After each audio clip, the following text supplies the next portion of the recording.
Hi everyone, welcome to accounting, our accounting session for today. So I hope you are all ready for a productive accounting session. For those of you who do not know me, my name is Shantae. I will be your grade 12 teacher or tutor for today to help you understand accounting a bit better. It's really nice to be on this journey with you. I have a big passion for accounting, and I really want you to do well and understand each topic. So today we're still going to look at debtors and creditors recon. So yesterday we got introduced to the theory of it, and today we are going to do some examples, some theory-based questions, and just look at the debtors and the creditors recon in general. There's going to be internal questions asked regarding this topic, as well as ethical questions. So please be in anticipation of that. Now, if you have any questions or you want more information, please go to www.africateamgeeks.co.za or follow us on social media at Africa Team Geeks. All the material, all the work we have done and will be doing today is uploaded on www.africateamgeeks.co.za. Hi Jadida, how are you?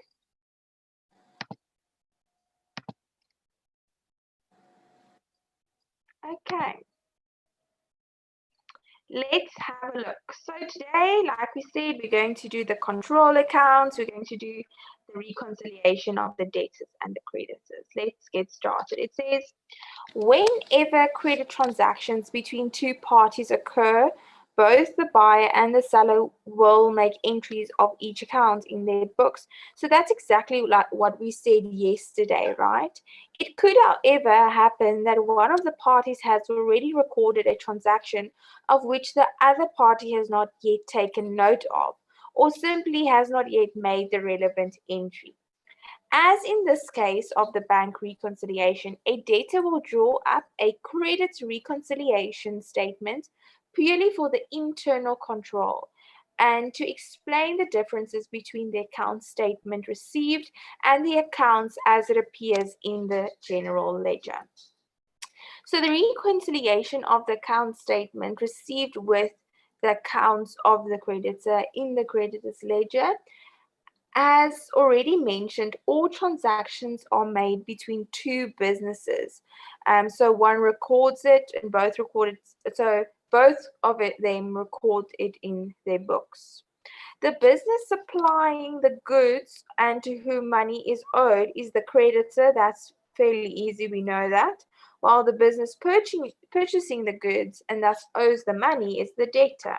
Okay, that's plain and simple grade 9 accounting. The balance of the amount owned should be the same in the books of both organizations. So the debtor and the creditors should both agree to what is owed. It is, however, not always the case. The reasons for discrepancies can be as follows. Now, it's very important to take note of these 4 discrepancies because we need to make sure that we can mention something like that when we ask, why is there something like a debtors or a creditors reconciliation? These are then the reasons why we put this internal control into place to prevent that a check sent by the debtor to the creditor has not been received or simply has not been recorded, to prevent goods already recorded by the creditor have as yet not been received by the debtor, to prevent goods returned and recorded by the debtor have not yet been received or recorded by the creditor. Mistakes could have been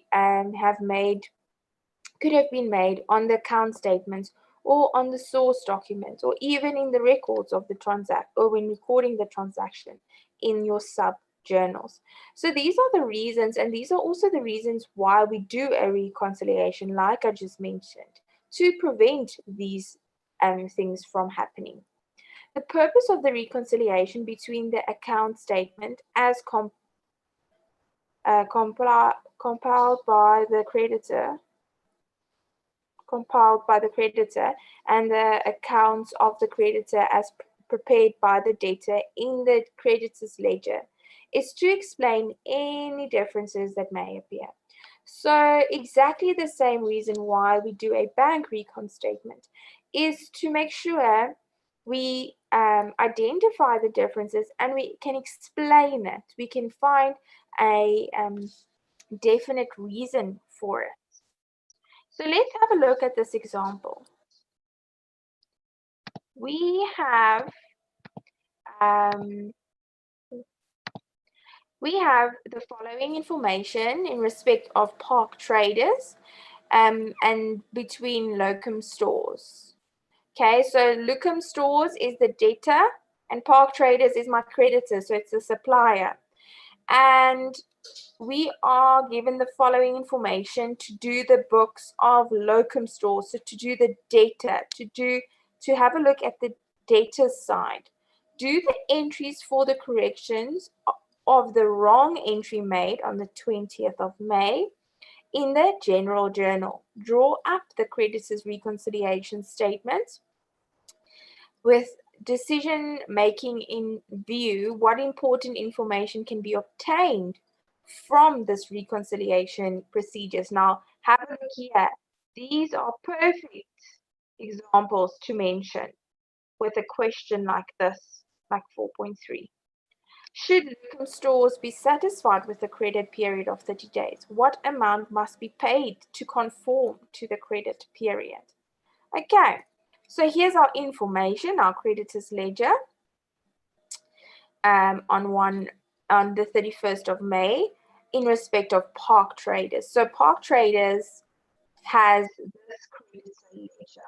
Okay, so they've supplied my from my creditor side what is happening in their record. So this is from my creditor's perspective, right? This is from Park Traders' perspective. They are the supplier. Then they've also supplied the debtor's ledger.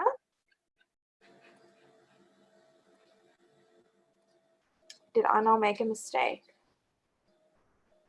Yes. So sorry. So because Park Traders, I did make a mistake. I'm sorry. I do apologize. It's been a long day. In Park Traders books, we are a debtor, right? Because we owe them the money. But Park Traders is a supplier to us, so therefore they are a creditor. So this creditor's ledger is of Locum Stores. Okay, when we have a look, we received this from Park Traders in respect to Locum Stores. So this is the books of Park Traders, and this is the books of Locum Stores. Okay, of Locum Stores, of Park Traders. Sorry for that. Okay, now here it says again, the statement only includes all transactions up to the 25th of every month. Okay, so can you see, there's my first big problem. What happens if I made a purchase between the 26th and the 31st? Can you see that it won't be included? Okay. Additional information. When the account statement received from Park Traders was compared with the creditors ledger of the Locum Stores, it was noticed that 3 entries in the creditors ledger did not appear on the account statement. Let's read that again. When the account statement was received, so when this statement was received, and compared to what we have in our books, it was noticed that 3 entries that we had in our books were not recorded in my supplier's books. Okay, So wasn't recorded by Park Traders. See how I try and make sense of it. So I immediately go and I say, okay, so what was in my books versus what was in their books? Okay. So we have a payment of 2,150 Rand. We have a credit purchase invoice, and we have a debit note on the 30th of May. Again, can you see these two is because it only includes transactions up to the 25th of every month. A closer examination showed that the payment on the 20th of May, so this payment, was made out of Park Outfitters and was wrongly posted to the account of Park Traders. So we need to rectify this account or this error. So it was supposed to be posted to Park Outfitters and now we posted it to Park Traders. So we made a mistake. The Lucum Stores made the mistake. Our records were a mistake. Okay. Both the other entries are correct, but as the account statement only includes transactions up to the 25th of May, they will only be shown on the next month's account statement. Okay, so these two will only be shown on the next month, so on June's account statement. On the account statement received from Park Traders, there's only one entry that does not appear in the creditors ledger. This is the credit sales invoice for the amount of 4,930 on the 22nd of May. Okay. Lucum Stores are concerned that neither invoice 820 nor the goods bought on the 22nd of May was received from Park Traders. Upon entry, Park Traders discovered that Lucum Stores' account was wrongly debited with the amount. The correction will reflect on the statement of June. So, guys, this is a lot of information, and one can easily get not distracted but confused between what do I now actually need to do. This is when I feel like having two different color highlighters would be beneficial. So highlight your Park Traders, so your records from Lucum side in, let's say, purple. And then you go and you highlight your information from Park Traders side in blue. So everything that has a look from the creditor's point of view, you highlight in blue or in purple, and everything that has to do with the debtor side of things, you highlight in blue. Okay, so it's the purple for the creditors, the debtors is blue. Okay, that is how you will be able to achieve making sense of all of these given. Okay, now the first question, it says, do the entries for the correction of the account that was wrongly credited or debited. So let's go to the 20th. It says this payment was supposed to go to Park Outfitters and it went to Park Traders. So I'm going to give you a minute to figure out what you would have done. What account would you have debited and what account would you have credited?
Okay, let's have a look.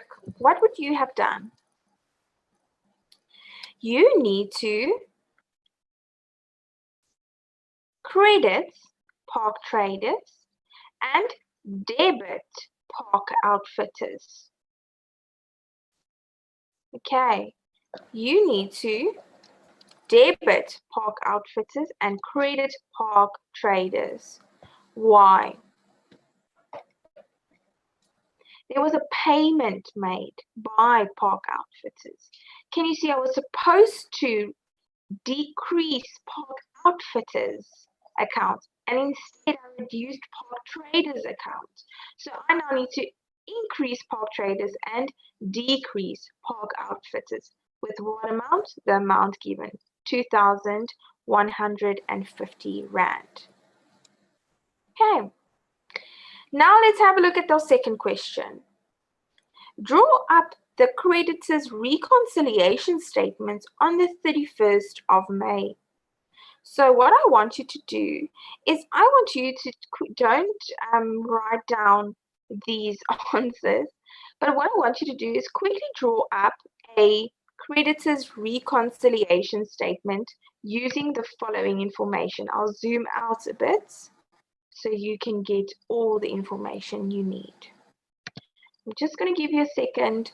Maybe just do it on a rough piece of paper. So that we can try and get that.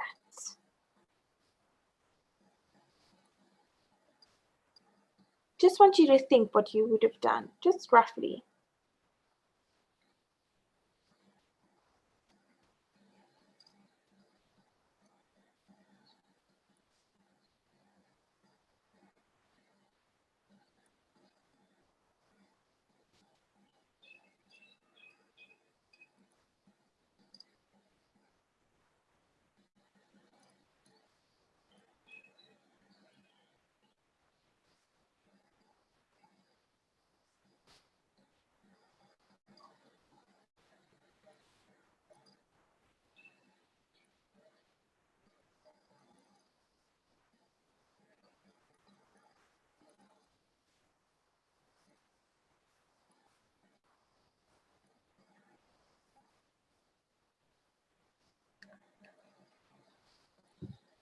Okay.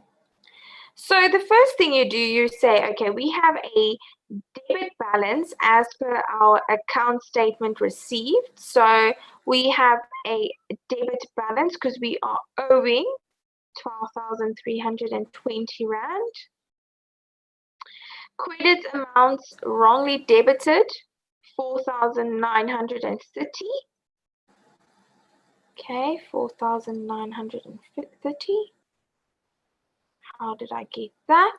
It says, on the account statement received, there was only one entry that does not appear, the credit sale invoice for 4,930. Okay, so that's where I got that entry. They are concerned because neither 820 nor the goods bought on the 22nd were received upon entry. Can you see there was a problem?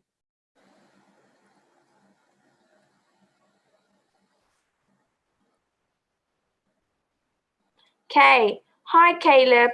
Caleb says that we need to give some extra attention on this topic because it's a difficult topic. And I do agree, Caleb. I really do agree. So if you've just joined, please go and re-watch the last 20 minutes of this lesson. Okay, we are now starting with examples. So yesterday we did a simple example and we did some theory. So today we're basically just doing questions and examples. Caleb, if you stick with me throughout the week, we're only going to do question after question after question. So maybe try and stick with us just for this example and then start with the next question that we will be tackling. And then make sure that you join us every day up until Friday so that we can get a hang of this creditors and debtors journal reconciliation. Okay. Now, let's debit the purchases after 25 May. 1,800 because this statement does not take into account this payment, this sales that I made. So the sales that I made, okay, and credit all returns after 25 May. Now, why specifically after 25 May? Because this statement only includes all the transactions up until the 25th of May. And we see we have a debit note, so therefore we have returns. Can you see? You need to know your invoices so much, so well, so much. I'm reading so much. Anyway, so well, so that you know exactly that this debit note automatically triggers returns. Guys, you need to know your theory. That's why I spend so much time on your theory as well, because it's important and we need to know what's going on. Okay, then we have our credit balance as per credit ledger after corrections and our errors. Okay, so how did they get to the 8,430? They said the 6,280 plus the 2,150 rand. Okay, how did they get that? How did they get that? Let me show you.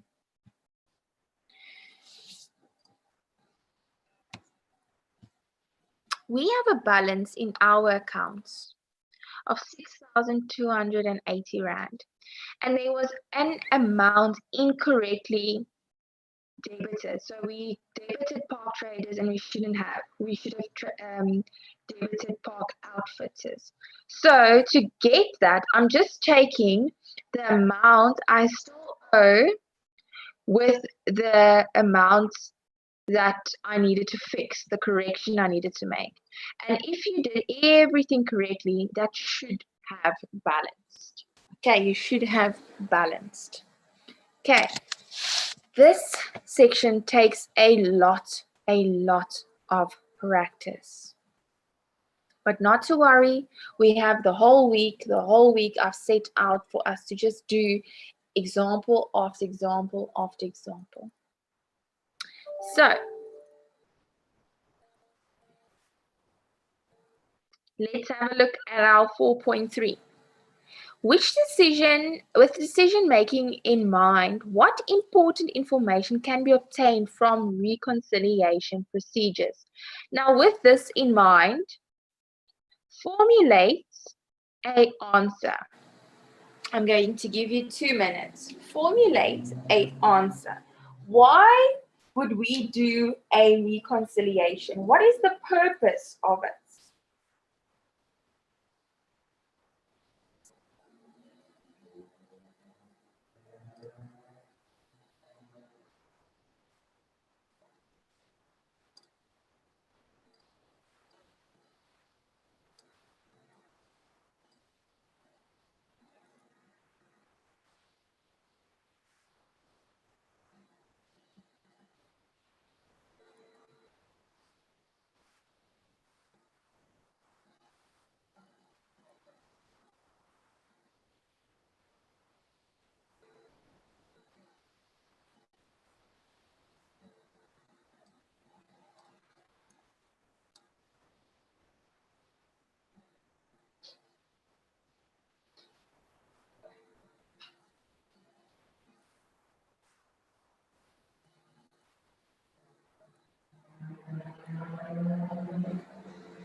Okay, let's have a look, guys. Let's have a look. So what did you say? What did you say? What decision? Why do we do recons? We need to make sure that there is correctness of the balances of the individual creditors. So we need to make sure that the balance is correct. as well as creditors on the financial statements can be confirmed.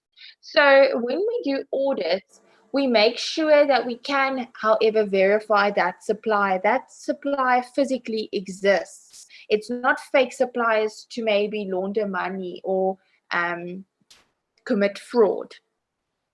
The reason for mistakes made must be investigated. So we need to see, is there any mistakes made? What is the reason for the mistake? Remember, how do I verify a creditor? They give me a statement. So if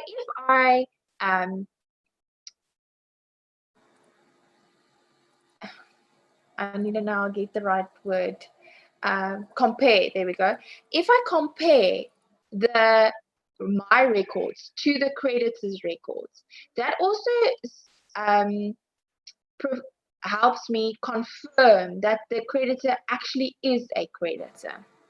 Okay, why is the mistake made? Is there a mistake made, and why?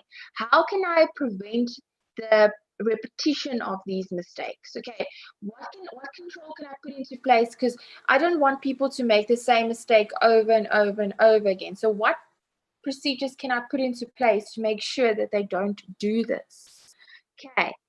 And then obviously creditors should be informed immediately of any inaccuracies on the account. So if there's any discrepancies, I want to be made, I want to take note of it. I want to say, listen here, there's some mistakes or discrepancies, then follow up on that. Okay, last question.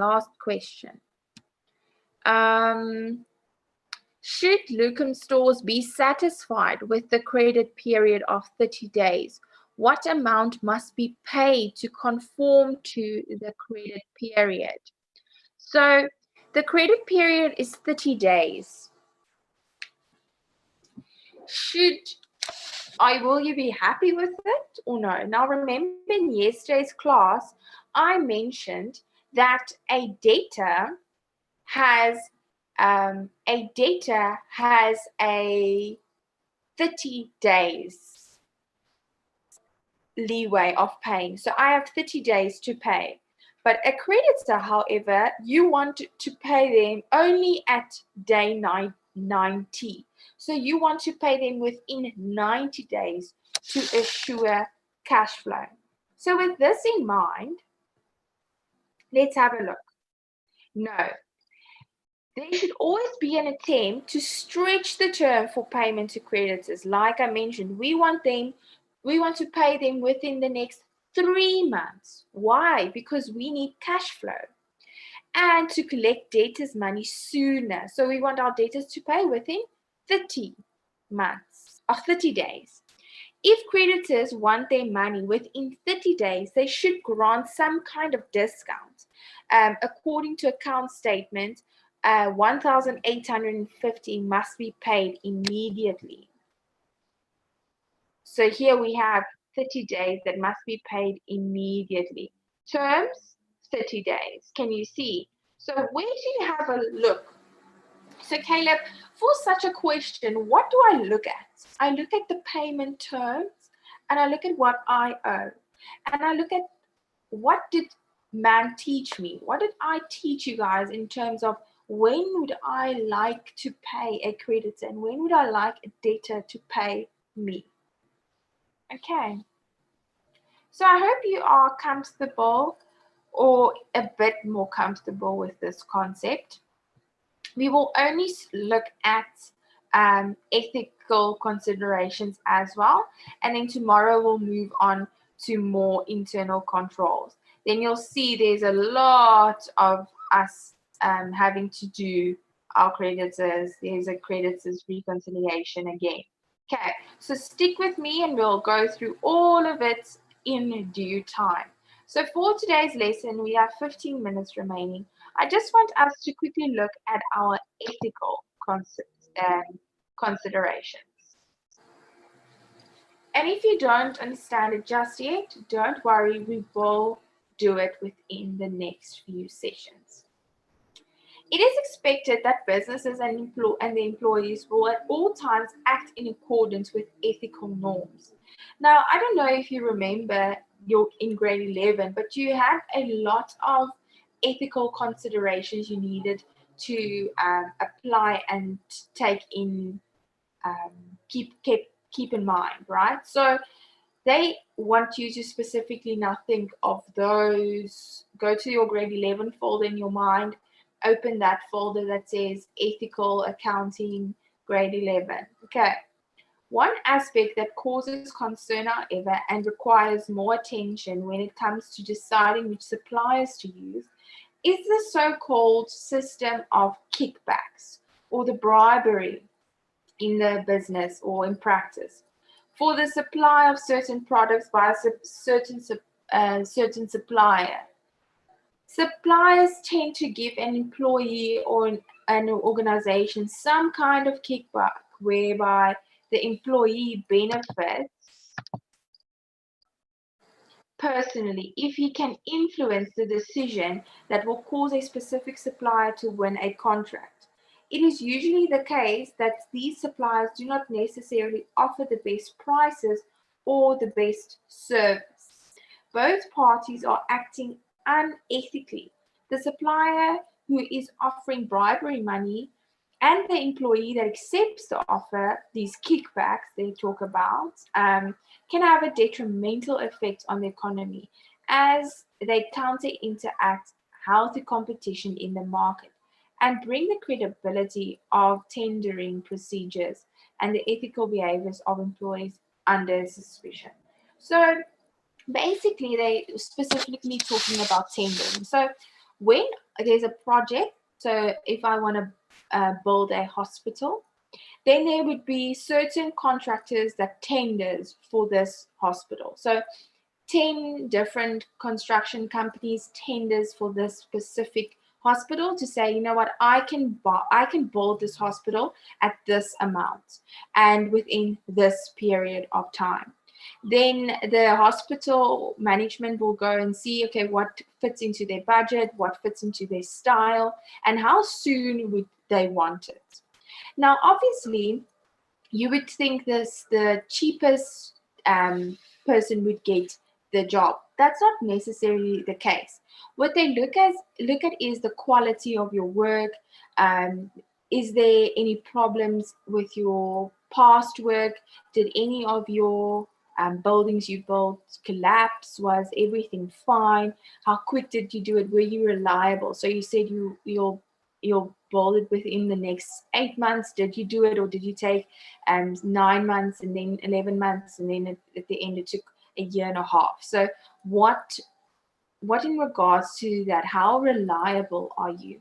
But now they say, then obviously I would say, okay, I'm tendering for a bit more expensive price and I can offer these benefits or whatever, but then a certain percentage you will pocket personally. Now, all of these things are unethical, and you will get a question on ethics in grade 12 because in our accounting industry, ethics are put into the spotlight because chartered accountants are currently acting unethical. Okay, so let's quickly, we have 10 more minutes. Let's take this moment and just consider the following case critically.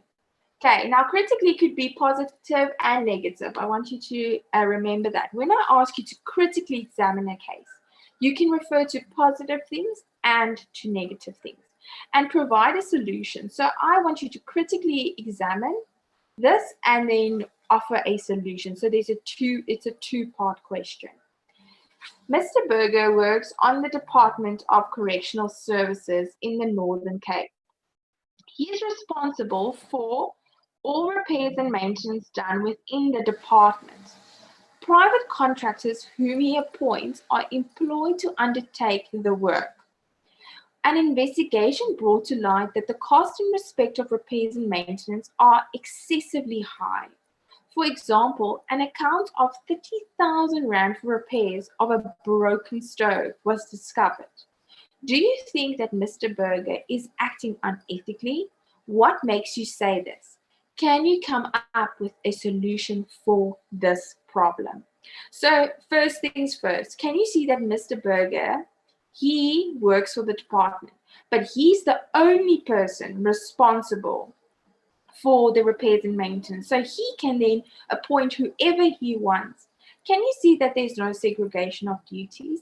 That is our biggest problem and our biggest internal control concern, because now he can commit fraud, and no one would ask questions because there's no one to look after and see what the case is. So have a quick look. Take 4 minutes to quickly discuss by yourselves, write it down. What would your thought process be and what would your answer be if this was test circumstances?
Okay, let's have a look at the answer.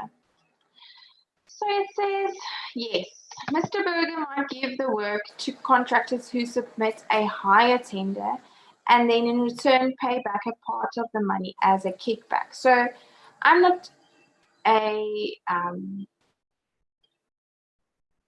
I'm not that good in knowing how much a stove to repair a stove costs, but I'm sure it doesn't cost 30,000 rand. So something should be, you should be skeptical about something. So they asked you, do you think that Mr. Berger is acting unethically? So can you see that, yes, he might be acting unethically and he might be awarding the tender to a contractor who's a bit more expensive and then actually gets a percentage of this 30,000 rand in his pocket, in his personal pocket.